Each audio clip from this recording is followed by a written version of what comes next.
The Soul Trap, a mystical tale from real life. Back when I was 7, just a little tyke, I can still vividly recall the events tied to the passing of my great-grandma. They called her Granny Galya, and she lived a long life. At the time of her departure, she was pushing 90. Maybe it was her genetics that played a role in her longevity, or perhaps it was because she was a healer, tending not only to those seeking her aid, but also to herself. She wasn't one to frequent hospitals, preferring to mend herself with herbal brews and concoctions. But time is ruthless and makes no exceptions. Granny Galya's life was nearing its end.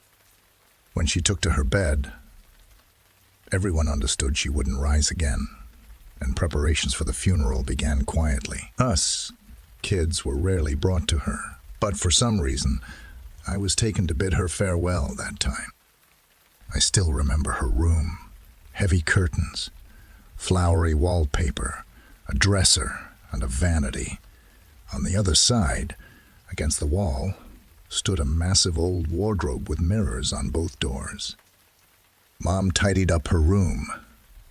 Aunt gave her injections, and there I was, lying next to them, just being a dumb 7-year-old dude. Grandma mostly remained silent, breathing heavily.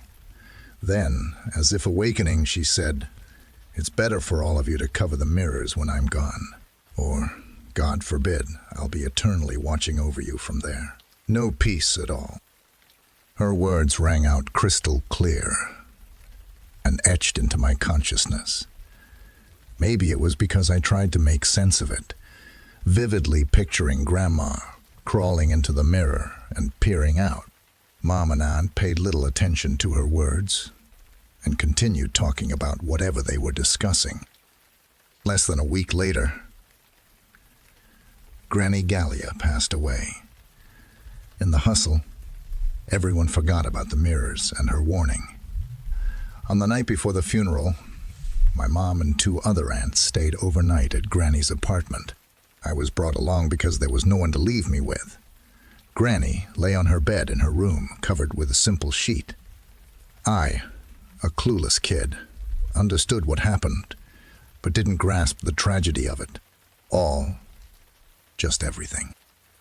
As I walked past Granny Galya's room, curiosity got the better of me. And there it happened. In the moment, I cracked the door open. Something bright, translucent like ball lightning, shot from the wall to the wardrobe and vanished into the mirror. I got incredibly scared and screamed my lungs out. Of course, everyone rushed to me, but no matter how hard I tried to explain what I saw, no one understood me. They all chalked it up to my stress from everything that was happening. No one believed me. Maybe, over time, even I would stop believing it myself, if not for what happened next. They buried Granny Galya, and Mom and I lived in her apartment for some time. One day, my aunt came over with her younger daughter, around 4 years old, and one evening, as I was getting ready for bed, I heard my cousin's voice coming from Granny's bedroom. It was lively, as if she were playing with someone.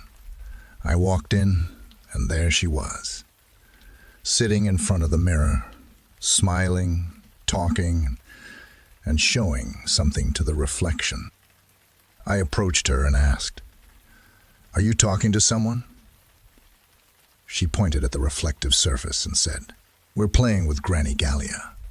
She hides here now. I was too scared to even glance at the mirror." I grabbed my cousin's hand and led her out, shutting the door tightly. I never entered that room again. Unexplainable dread would grip me when I even approached the door. What happened next? The apartment was sold. The new tenants tossed out the old furniture. Most likely, Granny's wardrobe mirrors were destroyed. Did it help her soul? I don't know. Maybe it set her free, or maybe not. But I've remembered for life. When someone leaves, cover your mirrors.